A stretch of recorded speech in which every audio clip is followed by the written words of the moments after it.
Mariing ipinagbabawal ng mga train operators at corporations ang pagpindot sa emergency button ng mga tren nang wala na bang emergency. Ano kaya ang parusa sa mga mahuhuling gumagawa nito? Alamin sa report ni Rose Babiera. Pinaalalahanan ng Light Rail Manila Corporation ang mga commuters ng tren na ang pagpindot ng emergency button sa mga kaganapang hindi naman emergency ay mariing ipinagbabawal. Kasabay nito ay naglabas ng paalala ang kinauukulan ng tala ng mga pagkakataon kung kailan lamang dapat pindutin ang emergency button, gaya ng health emergencies o kung may mga nahimatay, may manganganak o may insidente na kailangan ng paunang lunas o first aid.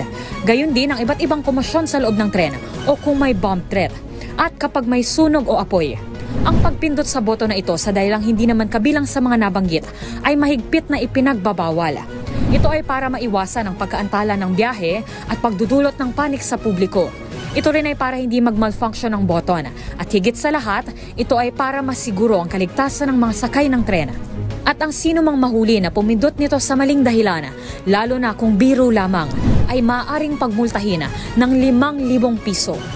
Kung mayroon pa kayong nahuling ipinagbabawal na akto o kaya naman ay mayroon kayong reklamo, itag nyo kami sa DZRH. Hoy! Bawal yan!